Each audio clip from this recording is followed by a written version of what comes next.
솔직히 얘기할까요? 남들 욕할 때 대충 욕 한번 같이 받고 조회수 빨대나 꽂아보자라고 시작했던 게 허위사실 바로잡기로 바뀌었죠. 1부에선 드라마 내용을 거의 얘기를 못했어. 그래서 야 이거 2부는 그대로 가도 되겠구만. 날조당했을 뿐이지 못 만든 건 맞으니까 어차피 망했을 드라마라고 얘기하고 마무리 지어야겠다 라고 생각해서 2부 영상이 2월 1일에 완성이 되었지요. 혹시 몰라 한 2화 정도만 더 보고 업로드를 하자 그렇게 7화 8화를 봤습니다. 저는 제 사타구니를 쾅쾅 치며 재밌으면 안 되는데 왜 재밌는데 이러면 안 되는 거잖아 라며 울부짖었습니다. JTBC한테 돈 받았네, 지수 빠돌이네 등등 온갖 개소리들 지저대실 거 뻔히 보이는데요. 세상 모든 억가충들을 모아놔도 저만큼 간절하진 않았을 겁니다. 제발 역사 왜곡 날조 드라마 망하라고 그렇게 빌어대며 청원까지 넣었지. 야 청원은 공짜잖아. 나 진심으로 500 주고 굿할 생각했어. 드라마 재미없어야 된다고. 내 2달간 편집한 21분짜리 영상이 날아가지 않았으면 해서 방구석에 앉아서 마우스로 청원동이나 딸깍이는 니들보다 몇백 배는 간절했다고.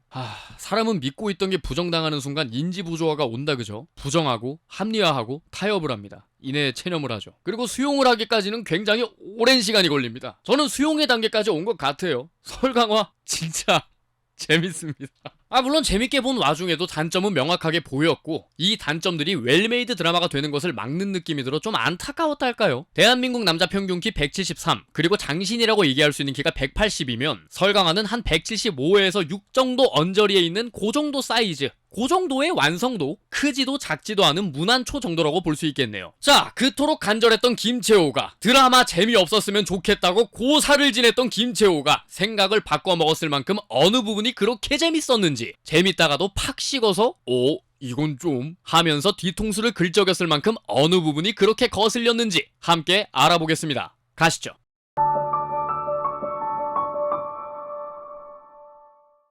설강화는 어떤 드라마입니까? 라는 질문에 답이 될 수 있는 건 당연히 작품 소개겠지. 자, 뭐라고 되어 있어? 시대를 거스른 절절한 사랑 이야기. 그럼 어떻게 받아들이겠어요? 멜로물이구나. 로맨스구나. 애초에 홍보 자체도 포스터도 뭐 춤추고 있어. 둘이 존나 애절하게 보고 있어. 오케이. 그런데 간첩을 사랑해. 어라? 논란도 있네. 헐, 이 드라마는 간첩 로맨스물이구나 라고 오해를 살만한 상황이었죠. 보신 분들은 아시겠지만 이 드라마는 단순한 사랑 이야기가 아닙니다. 누군가에게는 소소한 일상이, 당연히 지켜져야 하는 존엄성이, 국가 간의 알력 다툼, 체제 유지를 위해 희생당했던 개개인의 이야기를 다루고 있거든요. 간첩 오빠 찌찌 파티 조회수 150만 회, 지수의 청순미 대공개 조회수 100만 회 따위로 끝날 드라마가 아니라니까. 하지만 1화에서 4화까지는 이러고 있어요. 그래, 뭐 궁금증 유발하기 좋게 폭넓은 타겟층을 노리기 위해서 가벼운 멜로로 시작하는 거 그럴 수 있지. 여기에는 두 가지 문제점이 존재하는데 첫 번째는 설강화의 플랫폼이 영화가 아니라 드라마라는 점. 편당 1시간 20분 정도의 러닝타임을 갖고 있고 4편이나 되죠. 얼추 5시간 정도 됩니다. 그리고 주마다 공개됩니다. 설강화랑 비슷한 플롯을 가진 영화로 생각을 해보자면 재난 영화에서 많이 찾을 수 있을 것 같은데요. 해운대나 뭐 백두산 요런 영화들 생각해보자고. 뭔가 뽀짝하고 재밌는 일상, 본격적인 일이 닥치기 전에 윗대가리를 쏙닥쏙닥 하는 거, 프롤로그 격이죠. 이거 한 20분 보여줍니다. 그리고 본격적인 사건이 시작돼요. 사실 그리 긴 시간이 아닙니다. 설강화가 영화였다면 말이죠.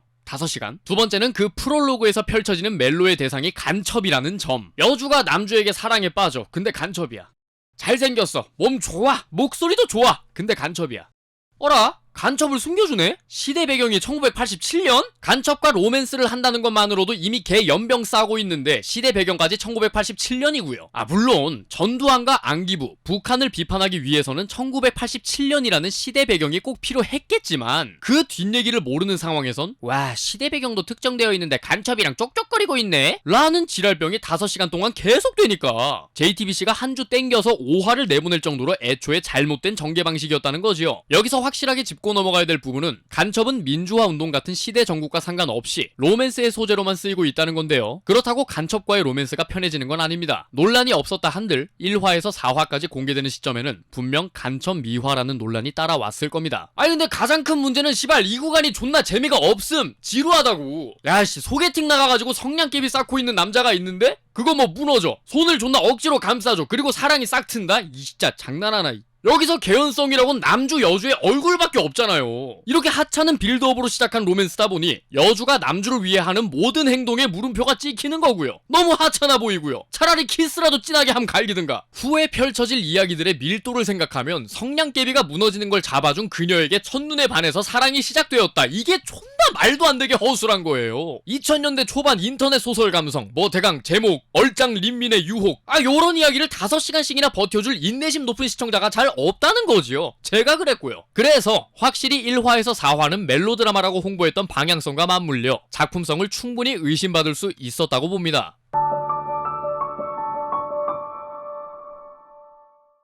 자, 작품성을 의심받았던 1화에서 4화의 전개가 있다면 이 드라마의 저의를 의심받았던 안기부 미화 묘사에 대해 살펴보겠습니다. 1. 시위를 하고 있는 학생들을 무시하고 간첩만을 잡으러 다니는 정의로운 안기부 형님들. 2. 안기부는 아주 수평적인 구조를 갖는 구글 같은 조직이다. 다들 친구처럼 지낸다. 존나 선진기업 정도겠죠. 그렇습니다. 독재 정권의 사익보다 간첩을 잡아야 한다라는 사명감과 국익을 우선시하는 조직으로 묘사되는 듯 합니다. 특히 작품 초반부에는 대쪽 같은 안기부 1팀장인 이강무의 팀이 이런 모습을 보여주죠. 엉뚱한 사람 잡아 간첩 만들 때도 상명하복 철칙을 따르셨던 겁니까? 또한 안기부라는 조직이 상당히 말랑말랑한 조직으로 묘사되기도 합니다. 간첩과 접선을 한 것이 의심되는 학생을 체포해서 아주 무시무시한 고문을 행하는데 엉덩이를 찰싹찰싹 때리기, 깍두기 국물을 탄 맛있는 국밥 먹이기. 역시 정말 무서운 조직입니다. 이는 안기부 내에 양심적이고 정의로운 인물도 있었기 때문에 잘한 게 묻혀서 그렇지 나쁜 조직은 아니다. 악행도 있었겠지만 인간적인 집단이다 로 비춰질 수 있습니다. 분명 드라마 초반부만 봤을 땐 이런 비판이 합당했고 이렇게 볼 수 있고 저 또한 그랬고요. 그러나 드라마 전체를 놓고 봤을 땐 안기부를 대표하는 인물은 이강무가 아니라 안경희라고 볼 수 있습니다. 승진을 위해 국민들을 간첩으로 만들어 희생시키고 피승희와 개분옥의 과거를 통해 안경희가 이끄는 안기부가 얼마나 잔혹한 조직인가를 보여주었으며 내가 간첩이라고 하면 그냥 간첩인 거야. 간첩에게 잡혀있다가 탈출한 이강무에게 총을 겨누며 다시 들어가서 납치되라고 합니다. 버린 거죠. 대성 공작의 큰 그림을 위해서. 이러한 흐름을 봤을 때 안기부 내에 이강무 같은 정의로운 인물도 있으니까 꼭 나쁜 집단인 건 아니야가 아니라 이런 양심적인 인물이 안기부를 통해 어떻게 짓밟히고 버림받는지를 중점적으로 보여주고 있다는 겁니다. 즉 이강무를 볼 때는 대쪽 같은 안기부 요원이 아니라 대쪽 같은 성품을 가진 인물이라고 봐야 합니다. 왜냐? 얘는 대쪽 같아서 버림받아야 하거든. 모난돌 정 맞아야 되는 포지션이 거든. 아예 못 나오게 만들면 되잖아. 임소호도 마찬가지예요. 얘가 존나 착한 스윗 북남이 아니야. 이 새끼 존나 악랄하다고. 납치에 인질극까지 벌이는 난파 간첩이잖아. 간첩이 인질극? 하지만 돈 때문에 가차없이 버림받죠. 그리곤 당의 명령과 개인의 자유 사이에서 갈팡질팡합니다. 결국 자유를 택해 주인의 손을 물고요. 남한 정권 재창출 위해 우리를 버렸어. 이런 구도를 통해 드라마의 핵심 주제인 체제와 정권 유지를 위해 희생된 개인의 이야기를 나타내고 있는 거고요. 근데 문제는 이게 드라마 중반을 지나가야 점차 드러난다는 겁니다. 초반만 놓고 본다면 충분히 간첩과 안기부를 미화했다고 오해할 수 있고요. 그중에 특히 장한나가 상관에게 총 쏘는 걸 보고 이야 역시 일당백이야. 상관에게도 가차없지 라고 실드 쳐주는 병신 집단처럼 보였는데 이 역시도 삼선 국회의원의 딸인 장한나의 백이 두려워 유야무야 넘어가려고 한 안경희, 즉 안기부의 모습을 나타내려고 했다는 것이죠. 이게 반전이랍시고 최종화에서나 나오거든. 아버지 때문이었어요? 분명 안기부와 북한에 대한 묘사를 전체적으로 봤을 땐 잘했습니다. 권력의 하수인이라는 특색과 사회주의의 특징인 상호감시를 통한 체제 확인, 그리고 안기부도 그 북한과 크게 다를 바 없는 썩은 조직이라는 것까지. 따지고 보면 다 똑같아. 그러나 설강화는 주마다 방영되는 연재 드라마입니다. 추후 반전을 위해 떡밥을 여러 개 투척한 것까지는 좋은데 민감하게 해석될 수 있는 부분들까지도 떡밥으로 사용하고 있다는 게 드라마가 행한 가장 큰 문제입니다. 이런 반전 연출 덕분에 오해가 눈덩이 불어나듯 커졌잖아.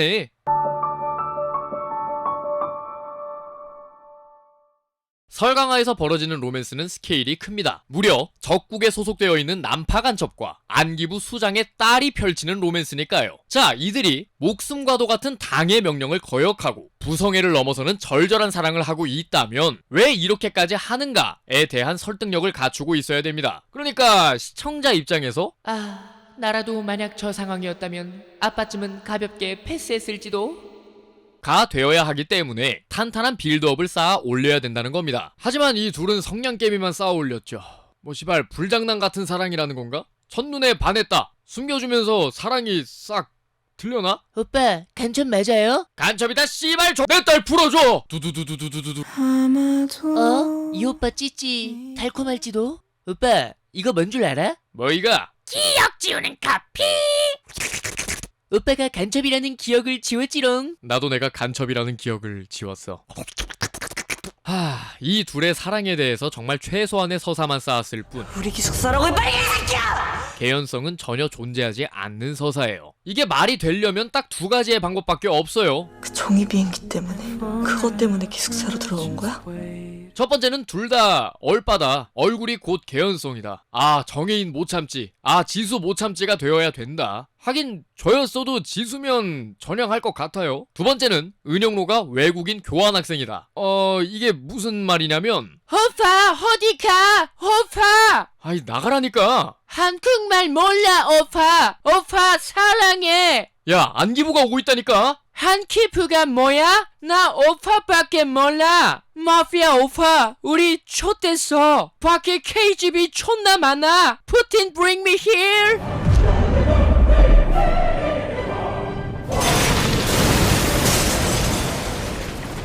로미오와 줄리엣 스토리인데 왜 설강화에는 유독 엄격하냐는 분들도 계셔서 간단히 첨언을 하자면 로미오는 귀족집 아들내미고 임수호는 간첩이니까요. 로미오가 인질을 잡냐 총을 쏘냐 부비 트랩을 설치하냐 그죠? 반면에 강청야는 은영로처럼 임수호에 대한 사랑만을 그리는 캐릭터가 아닙니다. 그 목걸이 나한테 아니 팔면 안 되나? 소소한 일상과 자신의 존엄성을 원하고 그 일상에 임수호가 있었으면 좋겠다를 갈망하는 인물인 거죠. 혼자보단 둘이 낫겠다 싶어서. 하지만 당에 소속되어 있는 간첩이기에 임수호를 죽이라는 지령과 사모하는 마음 사이에서 갈등하는 모습도 보여줍니다. 대동강이로를 제거하라고? 그러니 우리에겐 강청야라는 인물이 현실적으로 다가오게 되죠. 과장 조금 보태서 강청야의 회상씨는 북한 인민들 전향용 삐라로 써도 될 정도야. 만약에 생명의 은인이고 내 사랑이라며 북한 좆가, 지령 좆가, 나는 임수호를 지킬 거야 라고 무지성 돌진을 했다면 은영로 같은 캐릭터가 되는 겁니다. 은영로 때문이야? 그래서 마지막에 다들 무슨 생각했어? 나라면 3억 달러 들고 유인나 누나랑 제3국 갔다 수 병신아. 결론적으로 나였어도 체제와 이념을 거스르고 사랑을 택했을 것 같아 라는 설득력이 드라마의 메시지가 전달될 수 있는 조건인데 이 미친 얼빠 새끼들은 설득력이 좆도 없어서 조건을 달성하지 못했고 메시지가 전달된다라는 결과값이 도출되지 않았습니다. 고로 멜로는 진짜 존나게 못 썼다.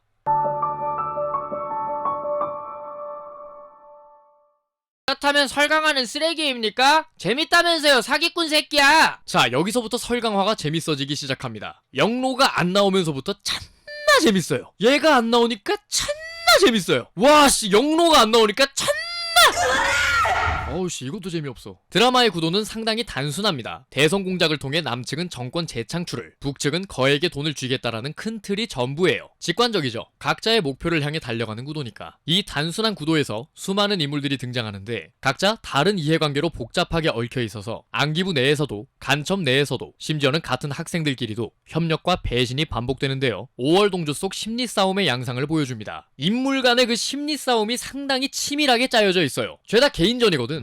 남조선 새끼들은 앞에서 눕고 뒤에서 신고하는 여우새끼라더니.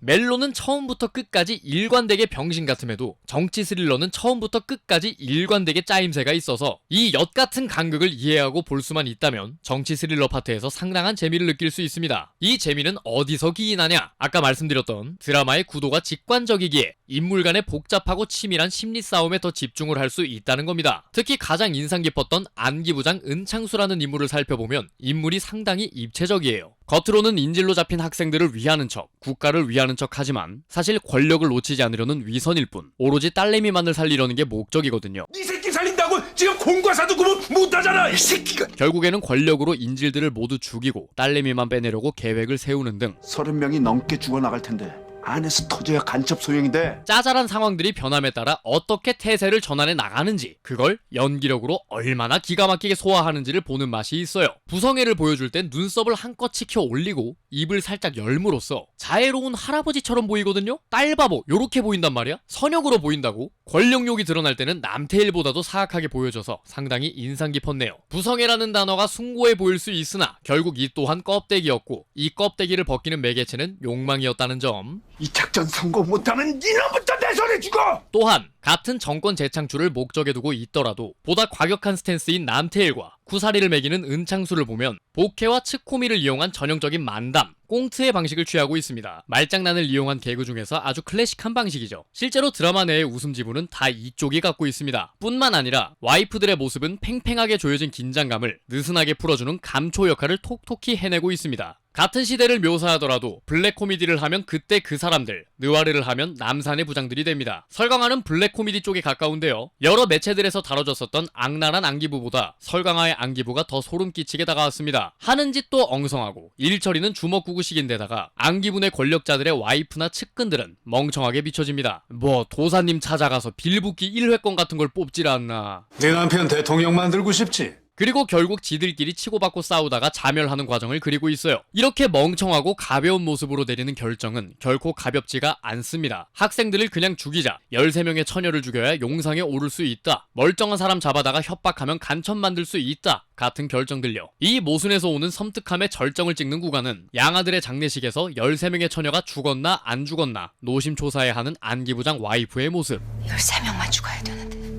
이야, 안기부의 모든 인물들이 이 모습이니까요. 어찌 보면 참 인간적인 집단이지요. 일처리에는 실수가 있고 감정에 휩쓸려서 나사 하나 빠진 듯한 모습을 보여주기도 하고, 이런 허술함이 웃음을 주는 동시에 현실적으로 다가와 소름 끼치게 만든다는 겁니다. 천장 위의 무서운 귀신보다 커튼 뒤에 실루엣이 보이는 허술한 살인마가 더 소름 끼치는 맥락이죠. 이렇듯 웃음 코드가 분명히 존재하지만 이 웃음을 이용해 섬뜩함과 공포를 준다는 점에 있어 블랙 코미디로서는 꽤나 치밀하고 잘 만든 작품이라고 할 수 있겠습니다.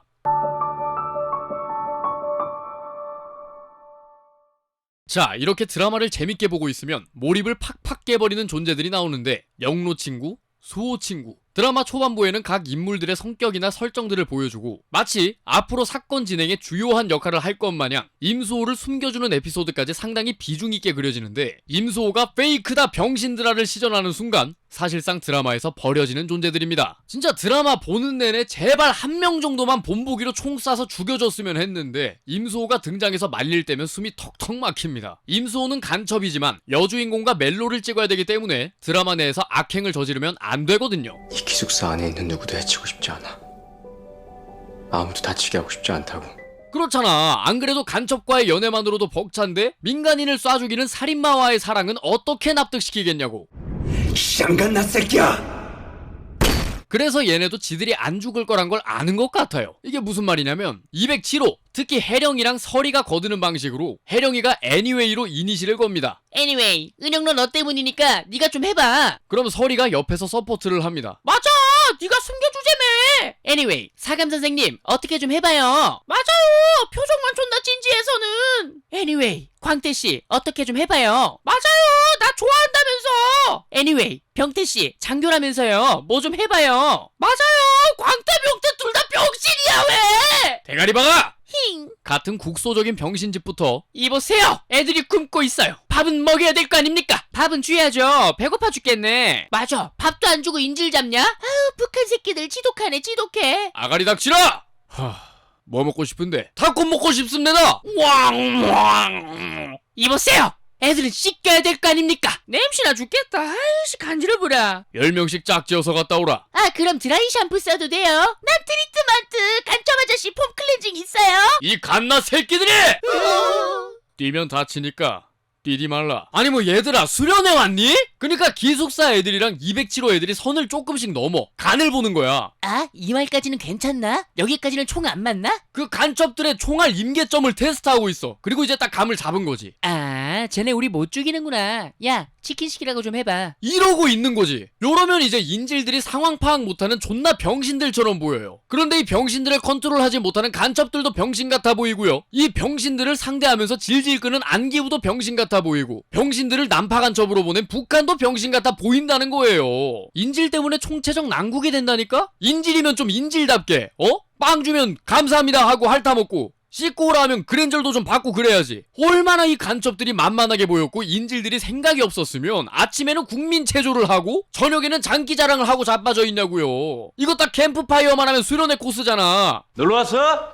그럼 오랜 시간을 들여 207호 학생들의 특징이나 정보를 왜 제공했는가? 어떤 사건이 벌어지잖아요? 각자 특색 있는 한마디씩을 던지기 위해서 이 캐릭터 설정들을 한 거야. 심지어는 역겹게까지 다가온단 말이야? 끊임없이 남 탓을 하고 어떤 행동을 종용하는 존재들이니까. 이 역겨움의 극치를 달리는 장면은 영로가 안기부장 딸내미인 걸 들켰어. 너도 나도 영로한테 욕을 해. 사실 욕 정도는 할 수 있다 쳐. 근데 은영로 너 때문에 우리 오빠가 안기부에 끌려갔다가 어깨가 빠져서 돌아왔어. 이런 얘기를 왜 얘한테 하냐고. 뭐 오케이, 남이니까 그럴 수 있다 치자. 그래도 207호 애들은 믿어주고 보듬어 줄 줄 알았거든요. 절친이라면서 감싸주기는커녕 바로 욕부터 박아. 각자 특색 있는 비난을 한마디씩 하고 손절쳐. 뭐 요즘 MZ세대의 특징인 느슨한 관계 추구 뭐 그런 건가? 뭐겠어. 은영로에게 시련과 고난을 주기 위한 장치인 거야. 그래야 임수호가 옆에서 위로를 해주고 멜로로 이어갈 수 있으니까. 하지만 방팅을 안 나가겠다는 임수호에게 한희섭 교수를 만나게 해주겠다며 꼬셔갖고 만나게 되는 거지요. 이런 일련의 과정들이 있기에 인물들이 인질사태로부터 자유로울 수가 없잖아요. 어떻게 보면 다 연관이 되어 있잖아. 근데 이걸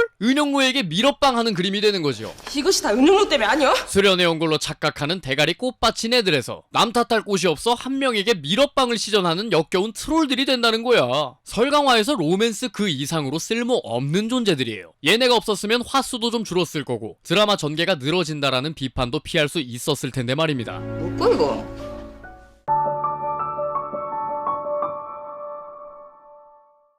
지수의 연기력 논란이 있었지요. 대표적으로 이 클립. 성희 언니랑 음악회 왔잖아.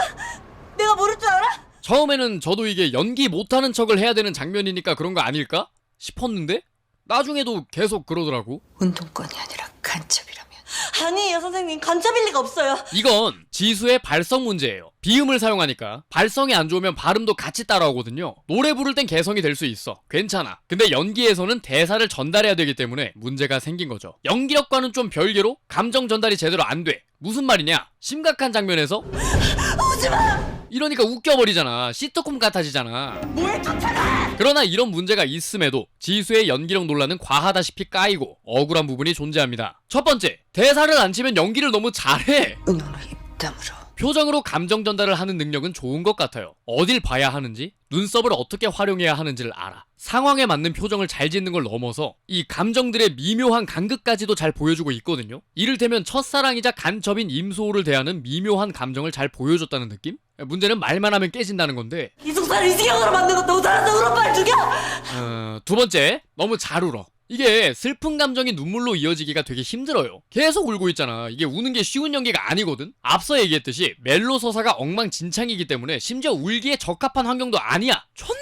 잘 울어. 종종 그런 분들이 있어요. 마지막 화에 나온 지수의 아련한 연기 때문에 울었다, 슬펐다, 이런 걸 보면 부족한 서사까지도 커버치고 울림을 줄 수 있는 연기자의 모습을 기대할 수 있지 않을까 싶거든요. 세 번째, 애초에 캐릭터가 병신이야. 사랑이 너무 쉽게 시작해서 너무 빠르게 깊어지고 다채로운 상황에 걸맞지 않는 평면적인 캐릭터란 말이야. 그냥 시발 무지성 수호 바라기란 말이죠. 애초에 설계 자체가 임수호의 희생, 사랑 이런 걸 빛내기 위한 캐릭터예요. 반드시 지켜줄게.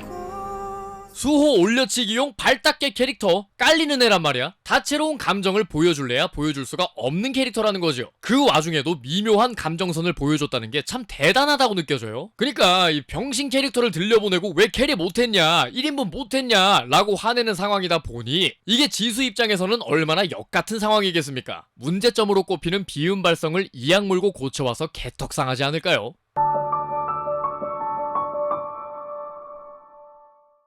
설강화는 꽤 재밌는 드라마입니다. 그래서 드라마 내에 존재하지도 않는 논란들로 묻히기엔 아까운 작품입니다. 특히 블랙 코미디가 상당히 잘 만들어진 만큼 맥을 끊는 멜로가 상당히 아쉽게 다가왔습니다. 로맨스의 개연성이 구리다, 이야기의 핍진성이 떨어진다 같은 비판 포인트들이 맞는 거겠죠. 저도 지적을 했고. 그러나 이건 제작진의 역량 부족으로 까여야 될 일입니다. 이걸 확대 해석해서 악의를 갖고 만든 드라마인 양 중국한테 돈 받고 역사 왜곡한다, 극우들 옹호하려고 하는 의도가 있다 라고 짓거리는 걸 우린 시민 독재라고 부르기로 약속했습니다. 시대가 발전하면서 개인의 의견을 주도적으로 표현하는 사람이 늘어났습니다. 그러나 여기서 더 나아가 집단 행동을 통해 영향력과 힘을 과시하는 집단 또한 늘어났죠. 이런 일이 가능한 건 인터넷이 발전하며 고대 그리스의 아고라가 커뮤니티라는 이름으로 바뀌어 안방까지 들어왔기 때문이라고 봅니다. 이번 설강화의 사태는 작품의 감상과 비평의 맥락보다는 강해진 영향력을 무책임하게 존중 없이 휘둘러대며 우월감을 드러내고 싶어하는 인터넷 찐따들의 횡포에서 비롯되었습니다. 설강화가 비판하고 있는 선량한 시민을 간첩으로 만드는 안기부의 폭력을, 독재 정권의 횡포를 선대들이 어렵게 일궈낸 민주주의 국가의 시민들이 창작자들에게 자발적으로 재현하고 있는 셈인 겁니다. 지금까지 김채호의 필름 찍기의 김채호였습니다. 다음 영상으로 찾아뵐게요.